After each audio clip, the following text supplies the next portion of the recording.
CBSE का result आना अपने आप में एक बहुत बड़ी बात होती है, लेकिन सीबीएसई और सरकार की तरफ से हमेशा यही कोशिश रही है कि क्योंकि ये बहुत महत्वपूर्ण होता है एक छात्र की जिंदगी में, इसे इतना बड़ा दिन बनाया जाए बट इस तरीके से कि बच्चा टेंशन ना ले।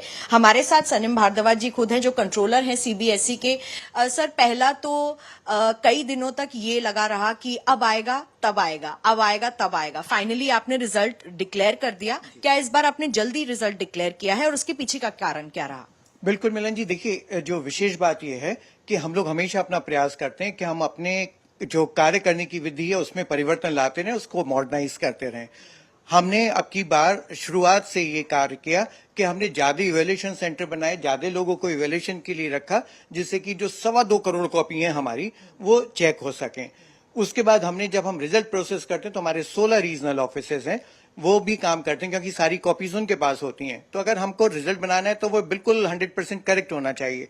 तो जहां पर भी हमको कोई अंदेशा होता है कि नहीं कहीं कोई दिक्कत है, वो हम लोग उनसे कहते हैं और उनको करेक्ट करते हैं। इस काम के लिए पहले वो बार बार हम मेल भेजना और ये सब चलता था। अब की बार हमारा इन हाउस जो हमारी आईटी टीम है, उन लोगों ने बहुत सारे मॉड्यूल डेवलप किए, जिसमें कि होता ये था कि जैसे बहुत सारे चेक्स हमको जो करने होते हैं, तो वो चेक्स करने पर वो कोई मेल भेजने की जरूरत नहीं थी, वो सीधा सा अपलोड कर देते थे और हमको वो सब चीजें मिल जाती थी। तो इसी वजह से हम लोग अपना जो तारीख थी हमारी के मई एंड तक हम लोग कर पाएंगे, हम लोगों ने इसको लगभग इतने दिन पहले जारी कर दिया रिजल्ट को। जो है आज 12 तारीख है और हम रिजल्ट जारी कर चुके हैं। हमारा मई एंड का प्लान था कि हम लोग तब तक जारी करेंगे। तो ये तो सीबीएसई के लिए भी एक अचीवमेंट है कि लेट आने वाला था, जल्दी कर दिया, आईटी दुरुस्त कर दिया। तो इसमें सर बच्चों को ये स्कोप रहेगा कि अगर फिर भी उनको मार्क्स में कुछ लगता है प्रॉब्लम, तो वो ऑफकोर्स सीबीएसई को अप्रोच कर सकते हैं इसको लेकर? बिल्कुल। देखिए हमारे यहाँ की एक विशेष बात यह है कि हम लोग कॉपीज चेक करते हैं, परीक्षा कराते हैं, कॉपीज चेक करते हैं, रिजल्ट डिक्लेयर करते हैं। उसके बाद हमारे यहाँ वो प्रोसेस मौजूद है कि अगर बच्चा चाहे तो अपनी कॉपी हमसे मांग सकता है और रीवैल्यूएशन पे जा सकता है। तो ये जो प्रक्रिया है हमारी, ये ट्यूसडे से शुरू हो जाएगी और बच्चे लोग जो सबसे पहले वेरिफिकेशन करा पाएंगे, वो बच्चे जो वेरिफिकेशन कराएंगे उन्हीं को हम लोग फोटोकॉपी उपलब्ध कराएंगे। फोटोकॉपी उपलब्ध होने के बाद वो अपने जो उनका इवैल्यूएशन होगा उसको अपने आप चेक कर सकते हैं। अगर उनको लगता है कहीं कोई प्रॉब्लम है, तब उसको रीवैल्यूएशन के लिए हमको अप्लाई कर सकते तो हैं। ये आपने अच्छी बात बताई, आने वाले मंगलवार को रिवैल्यूएशन आप शुरू कर देंगे। दूसरा सर, इस बार भी आप लोगों ने मेरिट यानी कि टॉपर कौन होगा, कौन फर्स्ट आया, सेकंड आया, first second third division list भी नहीं निकाली है। तो इसके पीछे का कारण बताइए हमें।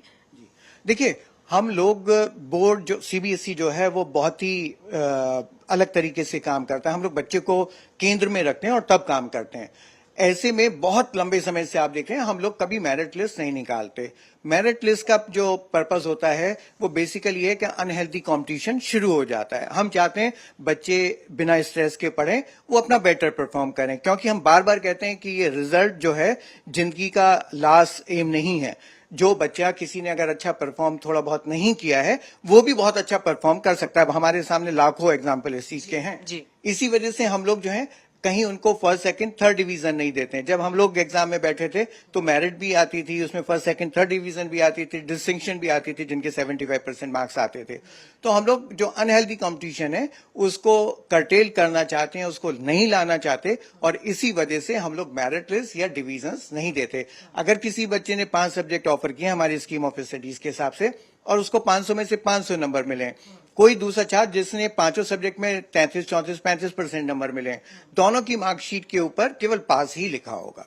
तो जिसके पूरे मार्क्स आए सब्जेक्ट्स में और जिसके पूरे नहीं आए तो सिर्फ पास लिखा होगा। बिल्कुल पास होगा, फेल होगा। और अभी फेल को भी हम एसेंशियल रिपीट की बात करते हैं।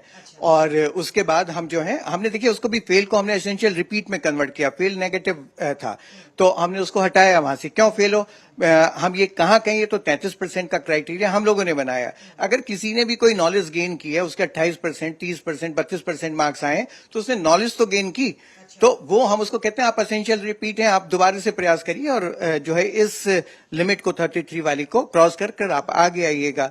तो हमारा जो है वो केवल होता यही है कि हम लोग कहते हैं ना हम मेरिट देंगे, ना ही फर्स्ट सेकंड थर्ड डिवीजन देंगे, और आप अपना केवल परफॉर्म कीजिए और वो परफॉर्मेंस हम आपको बता देंगे। बट परफॉर्मेंस परसेंटेज तो बता रहे हैं आप बच्चे को। हम परसेंटेज भी नहीं बता रहे, हम अपना पासिंग परसेंटेज बता रहे हैं। बच्चा अपनी परसेंटेज अपने आप कैलकुलेट कर सकता है। अच्छा। यहाँ पर जो हमारी एक और ब्यूटी है हमारे सिस्टम की, वो ये है कोई सब्जेक्ट कॉम्बिनेशन नहीं है। मैं एक लैंग्वेज 12th में ले सकता हूँ, उसके बाद फिजिक्स, केमिस्ट्री और कथक और फिजिकल एजुकेशन ले सकता हूँ।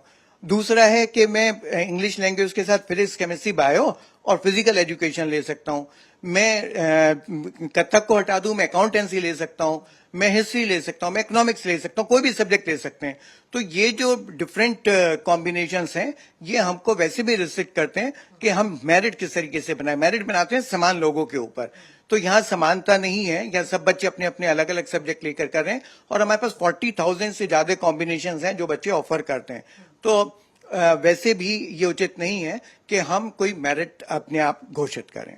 सर, स्कूल अपनी तरफ से अगर लिस्ट ऑफ टॉपर्स निकाल दें या बच्चों की टॉपर की लिस्ट निकाल दें, तो क्या आपका जो पूरा प्रयास है कि एक तरीके से बच्चे को टेंशन में नहीं डालना है, वो कहीं ना कहीं खराब होता हुआ दिखता है? क्या आप लोग डायरेक्शन देंगे स्कूल्स को कि वो ऐसा करने से बचें?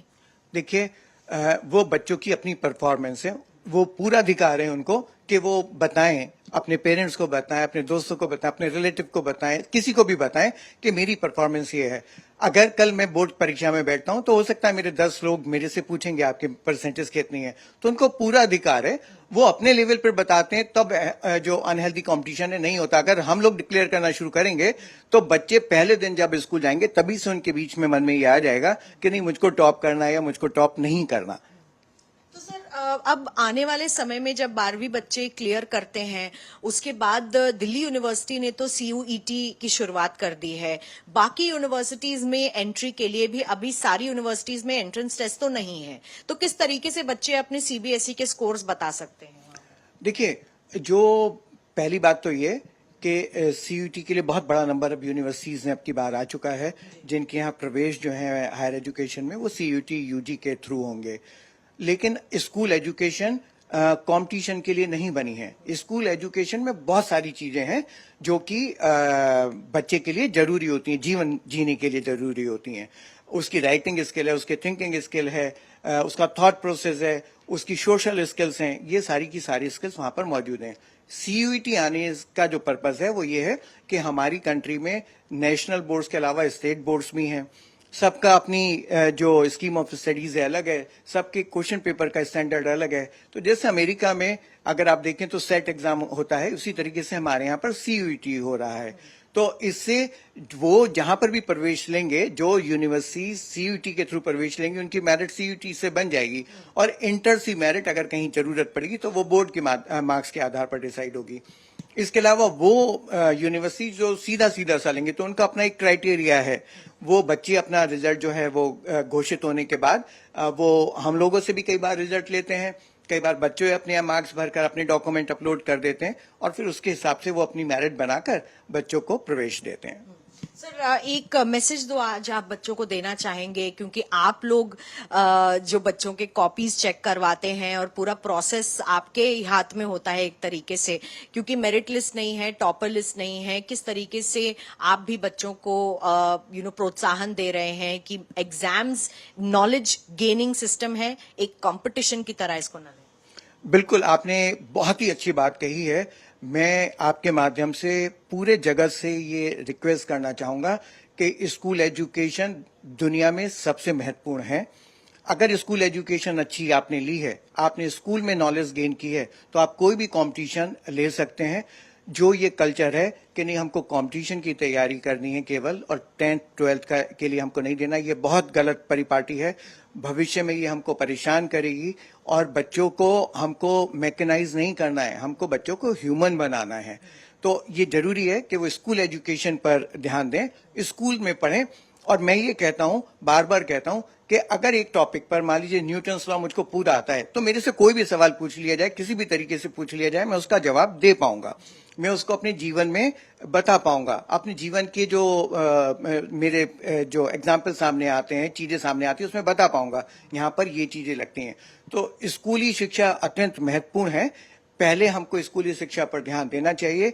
और जब मैंने मेडिकल प्रवेश परीक्षा कराई है पिछले 2002 से लेकर 2018 तक, मैंने हमेशा इस चीज को देखा कि वो बच्चे जो पहली बार बोर्ड परीक्षा में बैठते हैं वही बच्चे होते हैं जो कि आउटशाइन करते हैं नीट एग्जामिनेशन में या कॉम्पिटिटिव एग्जामिनेशन में। तो ये अत्यंत महत्वपूर्ण है कि जो नॉलेज वो गेन करते हैं वो 12th में गेन करते हैं, उसका एप्लीकेशन कहीं पर भी हो सकता है। बहुत बहुत धन्यवाद हमसे बात करने के लिए। और ये थे संयम भारद्वाज, कंट्रोलर सीबीएसई। बच्चों की इस वक्त मेरिट लिस्ट नहीं निकाली जाएगी और कोई कंपटीशन की बात नहीं है, लेकिन एक समझने की बात है कि क्योंकि सीबीएसई और पूरी जो स्कूली लाइफ होती है वो पढ़ाई करने के लिए होती है और कंपटीशन और टेंशन बच्चों में कम करने के लिए ये कदम उठाए जा रहे हैं सीबीएसई की तरफ से। और स्कूलों से भी अगर हो सकता है तो अपने टॉपर्स डिक्लेयर ना करें और बच्चों को उनके जो भी मार्क्स आए हैं प्रोत्साहन दें और उन्हें एनकरेज करें। सत्या रंजन के साथ मिलन शर्मा, आज तक।